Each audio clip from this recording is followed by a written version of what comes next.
Buletin Didik 23 Oktober bersama saya Mimi Azira Abdullah. Assalamualaikum dan salam sejahtera. Menteri Kanan Pendidikan Datuk Dr. Razzie Jidin minggu ini meneruskan sesi libat urus dan kali ini bersama warga pendidikan di negeri Sarawak. Menerusi perkongsian di laman Facebook beliau hari ini, Datuk Dr. Razzie memaklumkan akan ke daerah Lundu yang terletak kira-kira 100 km dari Bandar Kuching untuk sesi pemantauan dan libat urus. Beliau turut memberitahu akan meneruskan sesi libat urus ke Sri Aman esok dan merancang untuk mengadakan minum petang santai bersama 100 guru di sekitar Sri Aman pada jam 4 petang. Bagi memastikan perkembangan pendidikan sentiasa berada di landasan yang betul dan semakin relevan dengan kehendak semasa, warga pendidikan harus bijak mengadaptasi falsafah pendidikan kebangsaan yang dijunjung mereka. Ia juga dapat meningkatkan kualiti seorang pendidik sekaligus merealisasikan kemenjadian murid-murid yang holistik. Menurut Ketua Pengarah Pendidikan Datin Sri Nur Zamani Abdul Hamid, situasi pandemik COVID-19 yang melanda dunia secara tidak langsung menuntut para pendidik untuk sentiasa berfikiran kreatif dan proaktif dalam menyampaikan ilmu, terutama secara dalam talian. Kita seharusnya melangkah sederap bagi memastikan segala apa yang telah dirancang dapat disempurnakan serta disesuaikan dengan situasi pengajaran dan pembelajaran di rumah. Beliau berkata demikian pada Konvensyen Pendidikan Putrajaya 2021 secara dalam talian siang tadi. Tambahnya, konvensyen tersebut adalah platform bagi guru berkongsi segala bentuk pengetahuan, kemahiran, penyelidikan serta inovasi yang bukan sahaja dapat memberi manfaat kepada murid-murid, bahkan kepada dunia pendidikan secara umumnya. Sementara itu, konvensyen tersebut diadakan selari dengan 6 aspirasi murid seperti yang dinyatakan dalam Pelan Pembangunan Pendidikan Malaysia PPPM. Datin Sri Nur Zamani berkata, objektif utamanya ialah memastikan setiap murid mempunyai pengetahuan, kemahiran berfikir, kemahiran memimpin, kemahiran dui bahasa, etika dan kerohanian serta identiti nasional. Usaha ini dapat dijemakan dari semasa ke semasa melalui penggabung jalinan aplikasi yang menekankan aspek pelibatan murid secara aktif dan menyeluruh agar selari dengan aspek 4.6 iaitu murid sebagai pembelajar aktif dalam Standard Kualiti Pendidikan Malaysia Gelombang 2 SKPM G2.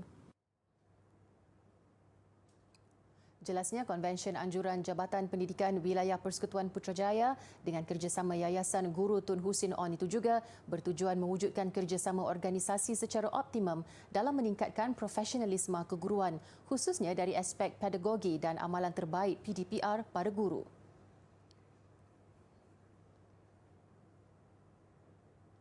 Penggunaan bahasa kebangsaan di mahkamah perlu dimartabatkan dan wajar dijadikan bahasa utama, terutama ketika menjalani prosiding atau perbicaraan.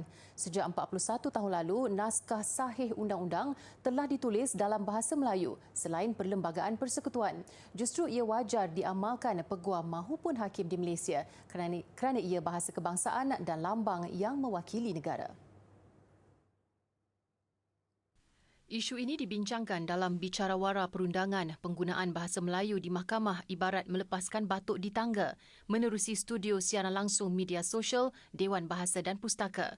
Sikap seolah-olah mengetepikan bahasa Melayu dalam mahkamah sering menjadi perdebatan dalam kalangan pecinta bahasa.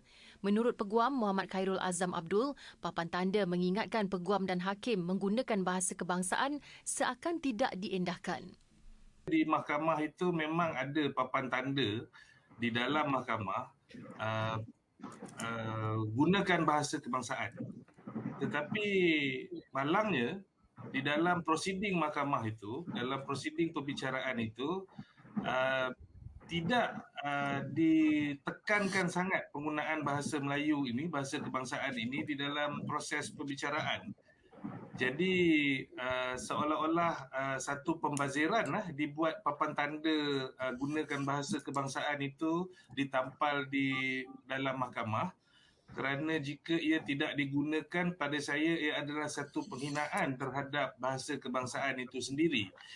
Kenyataan Muhammad Khairul itu disokong oleh seorang lagi peguam, Malcolm Fernandez, yang merasakan peringatan terbabit bagai satu hiasan di dalam mahkamah. Kenapa mereka menggunakan bahasa Inggeris daripada bahasa Melayu? selalunya isu ini adalah suatu isu, saya harap pelayar-pelayar tak marah dengan apa yang saya katakan. Ini adalah suatu isu nak menunjukkan sesuatu glamour. Jadi kalau saya berhujah dalam bahasa Inggeris, maksud tu saya ini lebih berpendidikan. Kalau saya berhujah dalam bahasa Inggeris, maksud tu saya glamour, saya belajar kat luar negeri. Tambahnya, amat penting setiap pengamal undang-undang untuk bersikap patriotik dengan menggunakan bahasa kebangsaan ketika prosiding di mahkamah. Pensyarah Pusat Bahasa Universiti Islam Antarabangsa UIA, Nurma Abdul Karim pula berpandangan penggunaan bahasa Inggeris dalam prosiding mahkamah berikutan pengamal undang-undang tidak mahir untuk mentafsir bahasa Melayu. Nurma mengakui terdapat beberapa perkataan yang sukar untuk ditafsir, namun menjadi tanggungjawab pengamal undang-undang itu untuk mempelajarinya. Di Universiti Islam Antarabangsa Malaysia, saya dari Jabatan ataupun Division Bahasa Melayu, kami tawarkan kursus Bahasa Melayu kepada pelajar-pelajar undang-undang. Pelajar undang-undang ni perlu ambil satu kursus ya. Mereka belajar Bahasa Melayu ya. Dan penguasaan Bahasa Melayu pelajar, mereka dah mahir ya. Memang mereka mahir dalam bahasa Inggeris, tapi bila mereka belajar Bahasa Melayu yang pengajar-pengajar dari division saya mengajar, diharapkan ya sumbangan kami ni dapat meningkatkan penguasaan bahasa mereka. Seksyen 8 Akta Bahasa Kebangsaan 1963 memperuntukkan segala prosiding selain pemberi keterangan oleh saksi dalam Mahkamah Persekutuan, Mahkamah Rayuan, Mahkamah Tinggi atau mana-mana mahkamah rendah hendaklah dalam bahasa kebangsaan. Walaupun terdapat kebenaran menggunakan bahasa Inggeris atas sebab yang tidak dapat dielakkan, pengamal undang-undang seharusnya menjadi contoh kepada rakyat Malaysia dengan mematuhi akta yang ditetapkan dengan memartabatkan bahasa Melayu.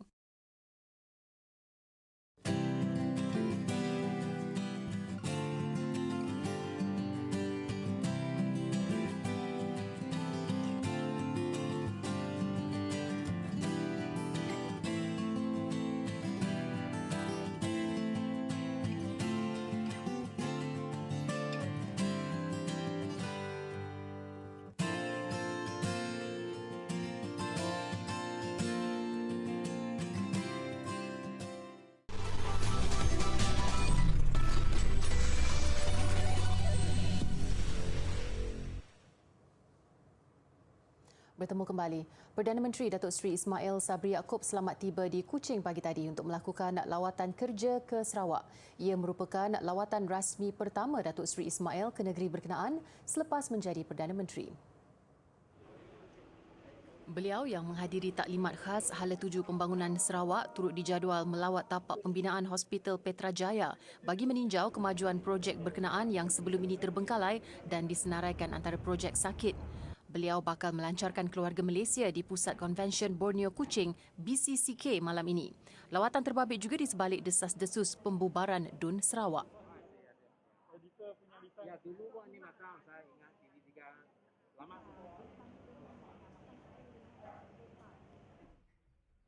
Sebagai keluarga Malaysia yang besar, kita harus bertoleransi dalam semua perkara. Hormat menghormati serta mengekalkan perpaduan. Ayuh keluarga Malaysia, kita bulatkan tekad dan bersatu hati untuk terus memelihara serta mempertahankan kedaulatan negara. Konsep keluarga Malaysia yang akan dilancarkan oleh Perdana Menteri malam ini bertunjangkan nilai keterangkuman, kebersamaan dan kesyukuran. Ia sebagai satu konsep bagi memelihara agama, melindungi keselamatan, menjaga maruah dan memastikan nasib setiap ahlinya terbela. Aktiviti merentas negeri dibimbangi menjadi punca utama lonjakan kes harian baru COVID-19 dalam negara dalam tempoh terdekat. Kementerian Kesihatan KKM mengunjurkan purata kes sebanyak 7,576 untuk tempoh 5 hari akan datang. Menteri Kesihatan Khairi Jamaluddin memaklumkan wilayah Persekutuan Kuala Lumpur, wilayah Persekutuan Putrajaya dan Negeri Sembilan mencatat peningkatan kes sejak kerajaan menarik semula sekatan rentas negeri pada 11 Oktober lalu. Kes harian baru hari ini mencatatkan angka 5,828. Sejak hampir sebulan lepas, jumlah kes sembuh terus mengatasi angka kes harian baru, membantu menurunkan kes aktif COVID-19 dengan kebolehjangkitan dalam negara. Data COVID Now semalam menunjukkan kes aktif dengan kebolehjangkitan menurun kepada 80,697.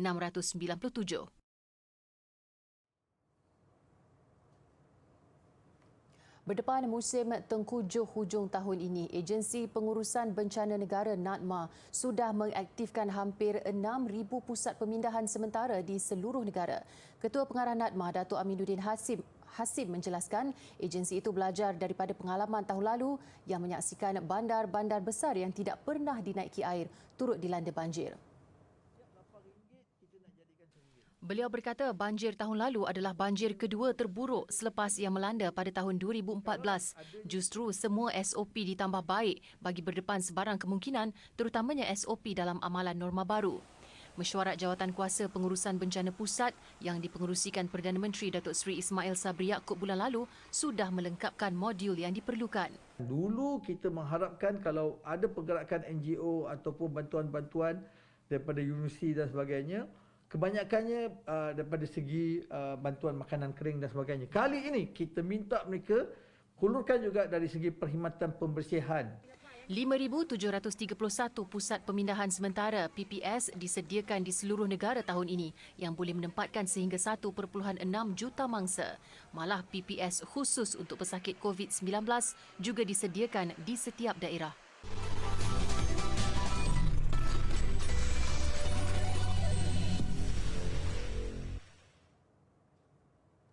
Masih bersama Buletin Didik. Sambutan Maulidur Rasul terus diadakan mengikut tradisi masyarakat setempat. Di Johor, penduduk kampung Sri Gunung Pulai buat julung kalinya mengambil pendekatan berselawat dengan acara kompang bergerak menggunakan kenderaan bagi menzahirkan ingatan kelahiran junjungan besar Nabi Muhammad SAW.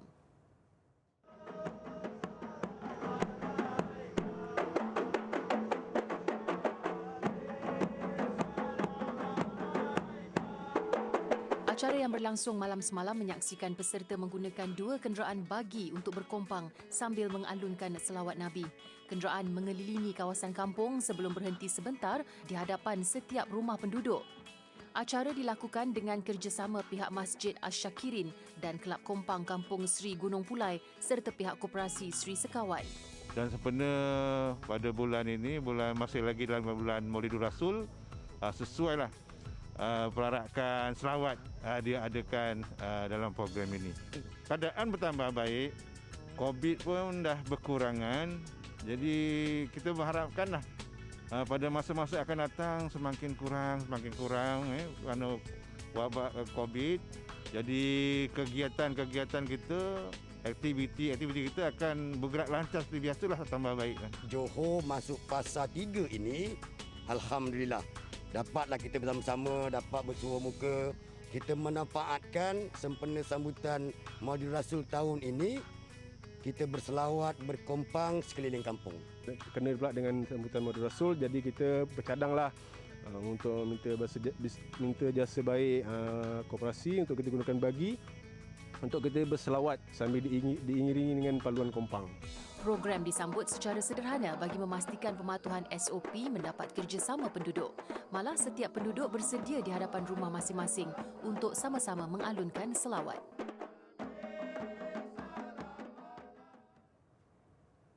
Bergantung kepada buah zaitun untuk memanaskan rumah, penduduk tempatan di Idlib, Syria bertungkus lumus menghasilkan bahan api diperbuat daripada buah zaitun sebagai persiapan untuk musim sejuk nanti. Mereka menghasilkan birin iaitu hampas daripada biji buah zaitun yang sudah dihancurkan. البيرين عم نشتغله بماكينة خاصة له نستعمله أول شيء بالماكينة نكبسه كبس ننشره بالشمس لمدة 15 يوم. بعد ما يجف على الأخير بناخذه بأكياس بنعبيه وبنعرضه للمواطنين أو للتجار حسب اللي بيجي بيشتري. Usaha mesra alam ini adalah alternatif kepada diesel yang terlalu mahal untuk mereka. Birin digunakan sebagai punca haba memanaskan rumah mereka ketika musim sejuk dan difahamkan sebuah keluarga kecil di Syria boleh membeli kira-kira 1,000 kilogram birin dengan harga sekitar $200 Amerika berbanding $500 harga diesel.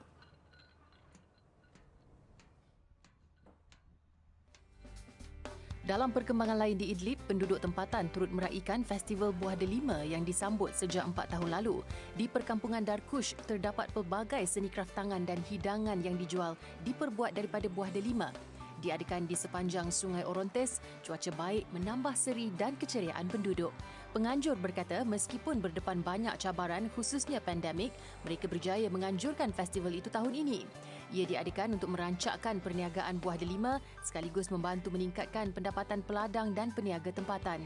Lebih menarik, penduduk dari wilayah jiran turut datang ke Darkush untuk meraihkan festival buah delima ini.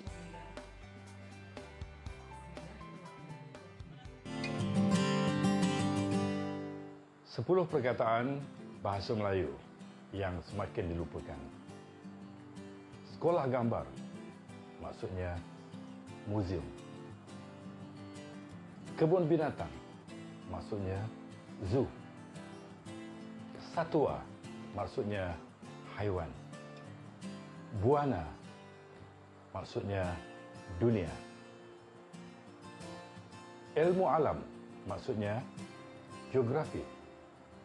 Ilmu hisab, maksudnya matematik. Tawarikh, maksudnya sejarah. Gapura, maksudnya pintu gerbang. Samudra, maksudnya lautan. Biang lala, maksudnya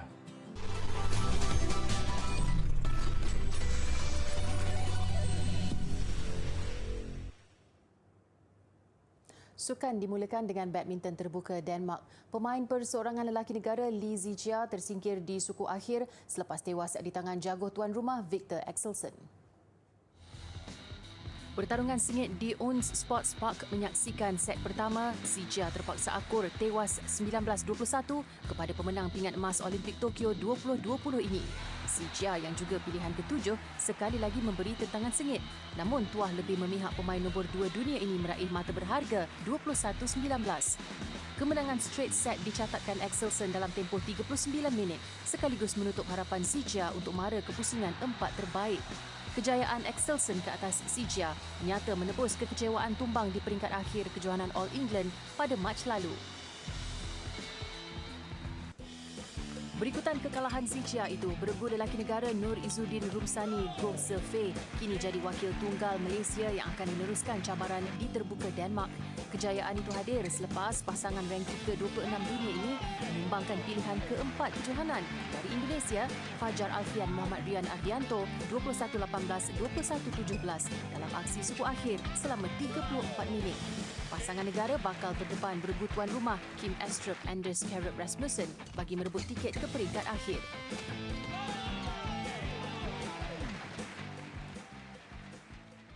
Beralih tumpuan ke saingan bola sepak Bundesliga, Mainz kembali mencatat kemenangan dengan menewaskan Augsburg 4-1 di laman sendiri. Pencapaian itu membolehkan skuad bimbingan Bo Svensson naik ke tangga ke-6 Liga. Selepas tewas dalam 3 perlawanan berturut-turut, Mainz kembali ke Miwa Arena dengan semangat berbeza. Tuan rumah tidak menunggu lama untuk membuka tirai jaringan menerusi penyerang Karim Onisiwo minit ke-10. 5 minit berselang, Stefan Bell menggandakan gol selepas memanfaatkan hantaran Jonathan Burkhardt. Burkhardt kemudian mencetak nama selaku penjaring ketiga Mainz pada minit ke-26. Bersambung babak kedua, Augsburg merapatkan jurang melalui pemain gantian Andi Zakiri. Namun keceriaan itu hanya sementara sebelum Mainz melebarkan kedudukan sekali lagi menemui penyudah Burkhardt. 4-1 kekal dipertahankan Mainz sehingga whistle penamat untuk memastikan pungutan 3 mata penuh.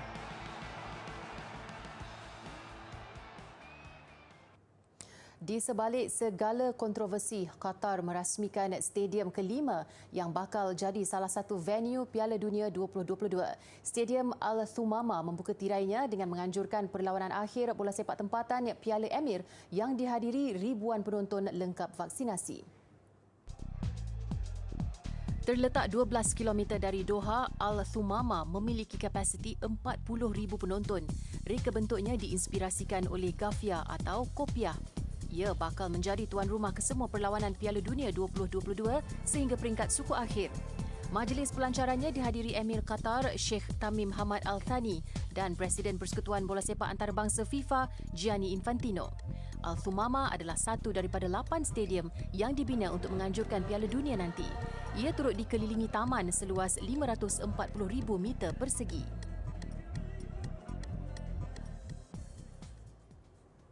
Baiklah, pemandangan dari udara tapak warisan dunia UNESCO di Perancis mengakhiri buletin didik. Menariknya, pengunjung turut berpeluang menaiki belon udara panas mesra alam sekitar. Saya Mimi Azira Abdullah, salam hormat dan kita jumpa lagi.